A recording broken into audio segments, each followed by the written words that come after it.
What's up people? This is Prakash from One Life. Welcome back to another video. So in the video எதை பற்றினா why did I sold my Himalayan 411 and bought this Himalayan 450. So Himalayan 411 actually எப்படி வாங்கினேன்னா exactly ஒரு 3-4 years முன்னாடி வந்து ஒரு FZ வச்சுருந்தேன். அந்த FZ தான் வந்து நான் ஃபஸ்ட்டு வாங்கின பைக்கு எனக்குன்னு. நான் 2018 ஃபர்ஸ்ட்டு ஜாப் ஜாயின் பண்ணேன். அப்போ அந்த FZ வாங்கிட்டு அரௌண்ட் ஒரு அந்த FZ ஒரு 3 இயர்ஸ் யூஸ் பண்ணேன். 3 இயர்ஸ் கரெக்டாக யூஸ் பண்ணிகிட்டு இருக்கும்போது ஒரு ட்ரிப்பு போனோம். எங்கன்னா கேரளாவுக்கு போனோம். நான் விக்கி ஐயப்பா 3 பேர் போனோம். போயிட்டு ரிட்டர்ன் வரும்போது ஐயப்பாவை வந்து எக்ஸ்பல்ஸ் டெஸ்ட் ட்ரைவ் பண்ணுறதுக்காண்டி அவனை மண்டையை கழுவி வச்சுருந்தோம். அப்போது எக்ஸ்பல்ஸ் வந்து 200 4V கூட அந்த டைமில் லான்ச் ஆகலன்னு நினைக்கிறேன். 2V தான் இருந்தது. அப்போது ரிட்டன் வந்துட்டு நேட்டிவில் வந்து அவனுக்கு எக்ஸ்பல்ஸ் டெஸ்ட் ட்ரைவ் பண்ணோம். டெஸ்ட் ட்ரைவ் பண்ணிவிட்டு ரிட்டன் வர வழியிலே தான் ராயல் என்ஃபீல்டு ஷோரூமும் இருந்துச்சு. அப்போ அவனுங்க 2 பேரும் என்னையை சேர்ந்து மண்டை கழுவி ஸோ என்னாச்சுன்னா ரிட்டன் வரும்போது தான் வந்து ராயல் என்ஃபீல்டு ஷோரூம் இருந்தது. ராயல் என்ஃபீல்டு ஷோரூமில் வந்து என்னை வந்து ஹிமாலயன் 411 வந்து புக் பண்ண வச்சாங்க இவங்க 2 பேரும் சேர்ந்து. ஏன்னா அந்த டைமில் எனக்கும் 411 மேலே கொஞ்சம் க்ரேஸ் இருந்தது. பட் ஆனால் நான் வண்டி வாங்குகிற பிளான்லேயே இல்லை. இவன் ஐயப்பாவுக்கு தான் வண்டி டெஸ்ட் ட்ரைவ் பண்ணுறதுக்கே போனோம். போயிட்டு ரிட்டன் வரும்போது என்னையை டெஸ்ட் ட்ரைவ் பண்ண வச்சு வித்தின் ஒரு 1 or 2 டேஸில் நான் அட்வான்ஸ் பே பண்ணிட்டேன். ஏன்னா அந்த டைமில் எனக்கு பழைய பைக்கோட லோன்லாம் முடிஞ்சிருந்தது. வேறு எதுவுமே கமிட்மெண்ட் இல்லாமல் தான் இருந்ததுனால உடனேவே பைக் புக் பண்ணிட்டேன்.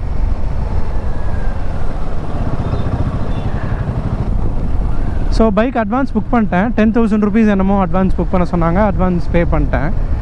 அட்வான்ஸ் பே பண்ணிவிட்டு எக்ஸாக்ட்லி ஒரு 60 days டைம் கேட்டாங்கன்னு நினைக்கிறேன். அரௌண்ட் ஒரு 60 days.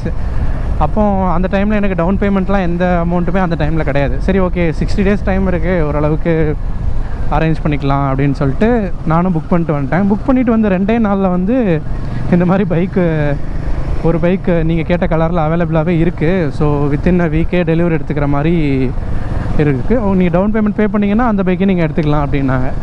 அதுக்கப்புறம் கொஞ்சம் 60 days வெயிட் பண்ணுறதுக்கு பதிலாக வித்தின் வீக்கே பைக் கிடைக்குதுன்னா யார் தான் வேணான்னு சொல்லுவா அப்படின்னு சொல்லிட்டு வித்தின் வீக் வந்து டவுன் பேமெண்ட் கொஞ்சம் அரேஞ்ச் பண்ணி நான் டவுன் பேமெண்ட் பே பண்ணிட்டு பைக் வாங்கிட்டேன். பைக் வாங்கி எக்ஸாக்ட்லி ஒரு 3 இயர்ஸ் யூஸ் பண்ணேன். 3 இயர்ஸு 24,000 kilometers அதில் ட்ரைவ் பண்ணியிருந்தேன். ஆல்மோஸ்ட் எல்லா சதர்ன் பிளேஸஸும் கவர் பண்ணோம். ஓரளவுக்கு ஹில் ஸ்டேஷன்ஸ் வர்க்கலா, ஊட்டி, கொடைக்கானல், மூணாறு, கேரளா சைடு எல்லா பிளேஸஸுமே அந்த பைக்கில் தான் கவர் பண்ணேன். So until one fine day என்னாச்சு அப்படின்னா ராயல் என்ஃபீல்டு வந்து கொரில்லா 450 வந்து லான்ச் பண்ணிட்டாங்க.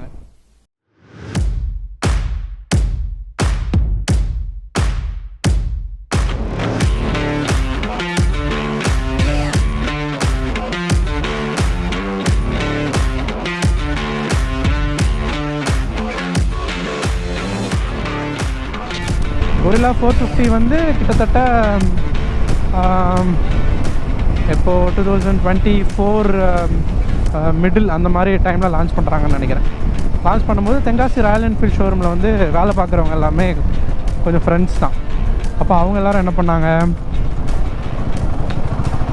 ஸோ அவங்க எல்லோரும் என்ன பண்ணாங்கன்னா என்னையும் விக்கியும் வந்து அந்த ராயல் என்ஃபீல்ட்லேருந்து கொரில்லா 450க்கு வந்து சும்மா இன்வைட் பண்ணியிருந்தாங்க. ஃப்ரெண்ட்ஸ் தானே, அதனால் சும்மா இன்வைட் பண்ணியிருந்தாங்க.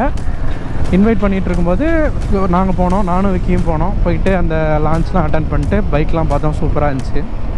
டெஸ்ட் ட்ரைவ் கேட்டோம், கையை வச்சுட்டு சும்மா இல்லாமல் டெஸ்ட் ட்ரைவ் கேட்டோம்.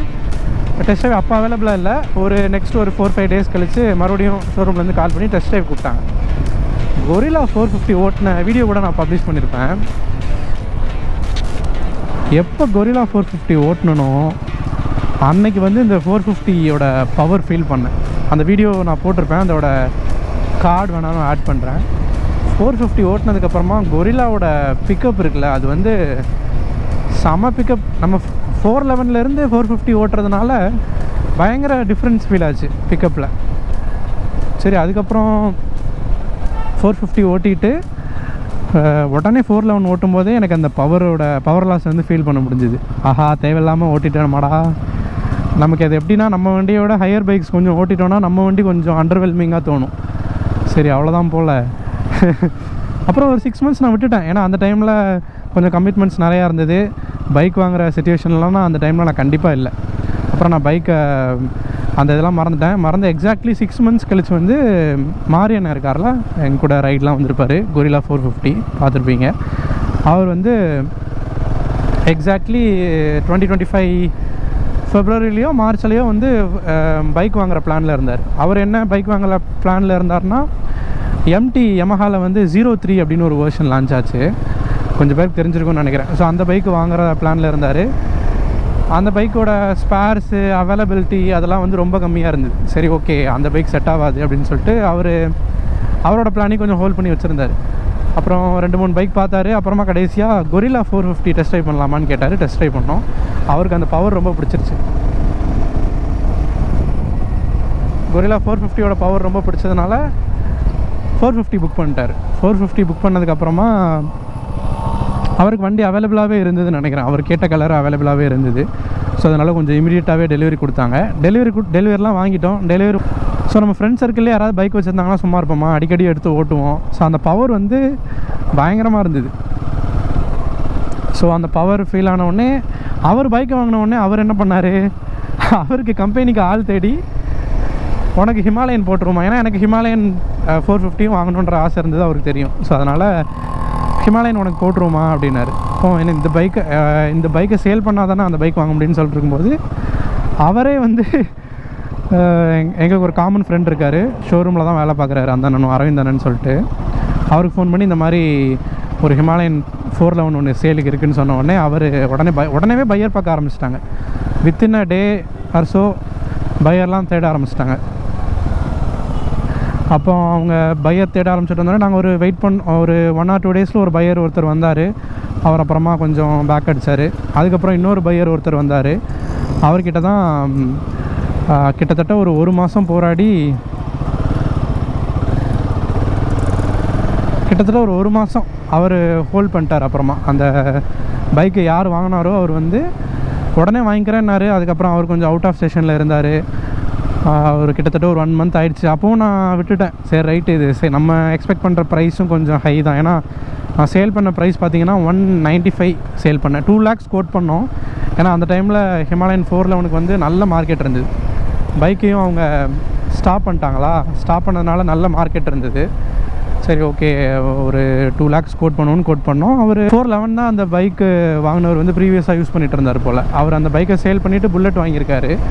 அவருக்கு அது 411 ஓட்டின மாதிரி இல்லை போல். அதுக்கப்புறம் அவரும் செகண்ட் ஹேண்டில் பார்த்துட்டு இருந்தனால நாங்களும் அவரும் கரெக்டாக அலைன் ஆகிட்டு அவர் டெஸ்ட் ட்ரைவ் பண்ணார். டெஸ்ட் ட்ரைவ் பண்ணிட்டு பைக் பிடிச்சிருக்குன்னாரு.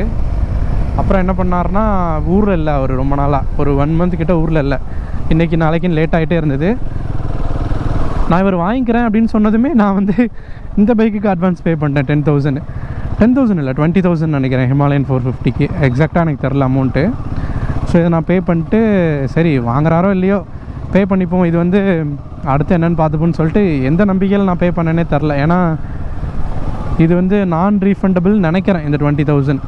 ஸோ அவருக்கு ஒரு சின்ன அட்வான்ஸ் அதுக்கப்புறமா கொடுத்தாரு. அந்த அட்வான்ஸ் கொடுத்ததுக்கப்புறமா அந்த அட்வான்ஸையும் பைக் மேலேயே கட்டிட்டு பேலன்ஸ் பேமெண்ட் கொடுக்கறதுக்கு வந்து, ஏன்னா ஒரு காமன் ஃப்ரெண்டு மூலியமாக தான்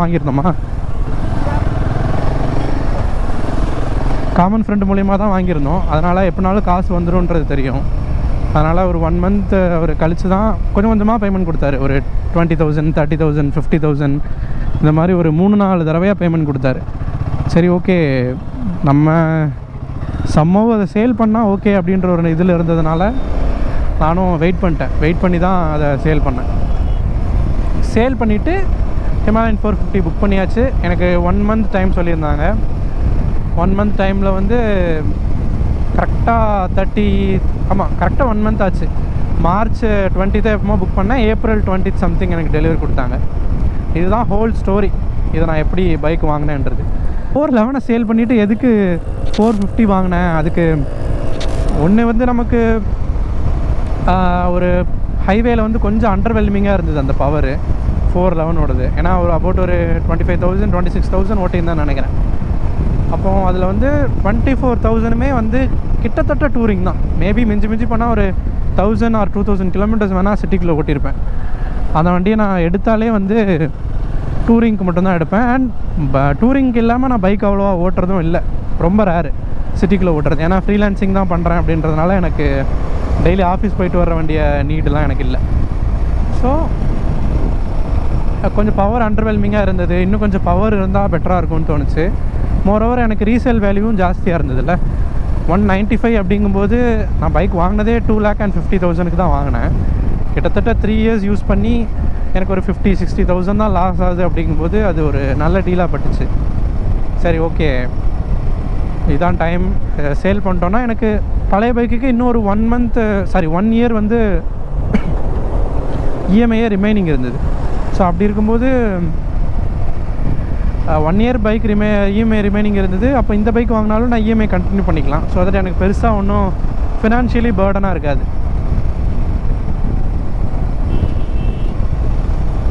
எப்போ போடுறான் பாரு இண்டிகேட்டர். ஸோ எனக்கு ஃபினான்ஷியலி பெருசாக பேர்டனாக இருக்காதுல்ல, அதனால் அதை சேல் பண்ணிட்டு 450 எடுத்தேன். ஸோ இப்படி தான் நான் வந்து பைக் வாங்கினேன். Then comes my decision. So அவர் வந்து என்னை டெஸ்ட் ட்ரைவ் பண்ண வச்சுட்டு என்னையும் கொஞ்சம் பிரெயின் வாஷ் பண்ண ஆரம்பிச்சிட்டாங்க, என் ஃப்ரெண்ட்ஸ் எல்லாம் சேர்ந்து. அது வந்து எங்கள் கேங்கே அப்படி தான். எவனாவது ஒருத்தன் பைக் அப்படின்னு வாயிலிருந்து திறந்துட்டானாலே அவனை மண்டையை கழுவி பைக் வாங்க வச்சுருவோம். இது ஒரு ப்ராக்டிஸாகவே ஃபாலோ பண்ணிட்டு வரோம். அப்படி இருக்கும்போது மோர் தென் எனிதிங் அந்த பைக்கை விற்றுட்டு இது வாங்க வேண்டிய ஒரு நீடு ஒன்று இருக்கா அப்படின்னு கேட்டால், டு பி ஆனஸ்ட் இல்லை தான். ஆனாலும் ஏன் வாங்கினேன் அப்படின்னா, எனக்கு அந்த பைக்கை நான் இன்னொரு 1 வருஷம் எக்ஸ்ட்ரா வச்சுருந்தேன் அப்படின்னா எனக்கு இன்னும் லாஸ் அதிகமாக தான் ஆகும். டிப்ரிசியேஷன் இன்னும் கொஞ்சம் ஜாஸ்தியாக தான் இருக்க போகுது. அப்படி இருக்கும்போது இதை சேல் பண்ணிவிட்டு இது வாங்கினா எனக்கு டிப்ரிசியேஷன் கொஞ்சம், இந்த பைக்குக்கு டிப்ரிசியேஷன் கம்மியாகிறதுக்கு இன்னும் கொஞ்சம் வருஷம் ஆகும்ல. அண்ட் மோரோவர் ஆசை யாரை விட்டுச்சு. 450 டெஸ்ட் ட்ரைவ் பண்ணதுக்கப்புறமா அந்த பவரும் அந்த இன்ஜினோட கெப்பாசிட்டியும் தெரிஞ்சதுக்கப்புறமா வெரி அன்லைக்லி யாராவது ஒருத்தவங்க அதை வாங்காமல் இருப்பாங்கன்னு நினைக்கிறேன். ஸோ இப்போ பைக் வாங்கி கிட்டத்தட்ட ஒரு 5,500 கிலோமீட்டர்ஸ் நான் இது வரைக்கும் கிளாக் பண்ணியிருக்கேன். வித்தின் ஒரு ரஃப்லி எப்போ வாங்கினேன், ஏப்ரல், மே, ஜூன், ஜூலை, ஆகஸ்ட், ஒரு கரெக்டாக 6 months இருக்கும், 5 to 6 months. இந்த 5,500 கிலோமீட்டர்ஸுமே ஃபுல் அண்ட் ஃபுல் டூரிங் தான். இந்த பைக்கை வந்து இந்த பைக்கையும் சரி நான் சிட்டிக்குள்ளே யூஸ் பண்ணுறதே இல்லை, ரொம்ப ரேரு. எப்போவாது ஏதாவது மூவிக்கு போனால் மட்டும் யூஸ் பண்ணுறது தான். மற்றபடி ஏன்னா சிட்டிக்குள்ளே யூஸ் பண்ணுற பைக்கும் இல்லை. சிட்டிக்குள்ளே ஏதாவது நான் லோக்கலில் ஏதாவது யூஸ் பண்ணேன்னா ஸ்கூட்டி இருக்குது, ஸ்கூட்டி வச்சுட்டு யூஸ் பண்ணிப்பேன். ஏன்னா இது கொடுக்குற மைலேஜுக்கும் இதுக்கு இருக்கிற ஒரு ரோட் ஸ்டாண்ட்ஸுக்கும் வந்து நம்மளால் இதை கொண்டு போய் நேரமான இடத்துலலாம் பார்க் பண்ணிவிட்டு எடுத்துகிட்டு இருக்க முடியாது. 411 450 வாங்குறதுக்கு நிறைய பேர் பார்த்துட்ருப்பீங்க. ஸோ அது வந்து சிட்டிலலாம் 411 ஓட்டுறதுக்கு வந்து சூப்பராக இருக்கும். ஏன்னா அது வந்து ஒரு லாங் ஸ்ட்ரோக் இன்ஜினு. 5th கியரில் கூட உங்களால் 20-30 வந்து போக முடியும். பட் வேறு இந்த பைக் வந்து அப்படி இல்லை. கொஞ்சம் கரெக்டான கியர்ஸில் கரெக்டான ஸ்பீடில் இருக்கணும், இல்லைனா இது இந்த வண்டி வந்து இன்ஜின் லக் ஆகும். சிட்டிக்குள்ளே அதிகமாக யூஸ் பண்ணுறீங்க அப்படின்னா 450 வந்து நான் சஜஸ்ட் பண்ண மாட்டேன். ஏன்னா அவ்வளோ கம்ஃபர்டபுள் இல்லை. இதை விட பெட்டர் சாய்ஸஸ் உங்களுக்கு இருக்குது டே டு டே நீங்கள் யூஸ் பண்ணுற மாதிரி இருந்தீங்கன்னா. டூரிங் பண்ணுறீங்க, அக்கேஷ்னலாக சிட்டிக்குள்ளே ஓட்டுவீங்க அப்படின்னா you can blindly go for it. KTM 390 நான் வாங்குகிற டைமில் கரெக்டாக லான்ச் ஆச்சு. அந்த டைமில் நான் ஏன் வாங்கலை அப்படின்னா, KTM 390 வந்து இதிலேருந்து ஒரு 50-60,000 ஜாஸ்தியாக இருந்தது. அண்ட் மோர் ஆர் லெஸ் நான் ஒரு ஹிமாலயன் ஃபேன் பாய் மாதிரி இருந்ததுனாலையும் வாங்கலை. பட் இப்போ வந்து ஆஃப்டர் GST கட் வந்து பார்த்திங்கன்னா ஹிமாலயன் தான் காஸ்ட்லி. KTM 390 வந்து அட்வென்ச்சர் வந்து இதை விட கம்மி. இப்போ நான் பைக் வாங்குகிறேன் அப்படின்னா மேபி 2 வண்டியும் டெஸ்ட் ட்ரைவ் பண்ணியிருப்பேன். டெஸ்ட் ட்ரைவ் பண்ணிவிட்டு டிசைட் பண்ணியிருப்பேன். ஏன்னா அந்த பைக் எனக்கு ரொம்ப பிடிச்சிருந்தது, அதோட ஸ்டாண்ட்ஸும் ரொம்ப சூப்பராக இருந்துச்சு. வாங்கியிருப்பேனா அப்படின்னு கேட்டால் எனக்கு தெரில. டெஸ்ட் ட்ரைவ் பண்ணியிருந்தால் தான் ஒரு ஐடியா கிடச்சிருக்கும். பட் கன்சிடராச்சும் பண்ணியிருப்பேன்னு சொல்கிறேன். நான் வாங்குகிற டைமில் 390 வந்து நான் கன்சிடர் கூட பண்ணல, ஏன்னா அதோட ப்ரைஸ்னால். இதுவே காஸ்ட்லி தான், 3,50,000 நான் வாங்கும்போது. KTM வாங்குகிறேன் அப்படின்னா 4 lakhsன்னு நினைக்கிறேன். நமக்கு அவ்வளோலாம் அந்த டைமில் பட்ஜெட் இல்லை. So that's the story. வாங்கினதுக்கான ரீசனும் அதுதான். உங்களுக்கு ஏதாவது 450 வாங்குறீங்க, 450 பற்றி ஏதாவது டவுட்ஸ் இருக்குது அப்படின்னா கமெண்ட் ஏதாச்சும் பண்ணுங்கள், கண்டிப்பாக நான் ரிப்ளை பண்ணுறேன். So that's it for the video. See you guys in another video soon. Bye for now. Lately it's been really confusing. I just can't understand. You say that you're catching feelings, but I'm always left on red. Ooh, no. And every time we meet, nothing is off, nothing is off. Deep down I gotta say, I'm digging your vibe, your vibe, your vibe. Yeah, something is the fact.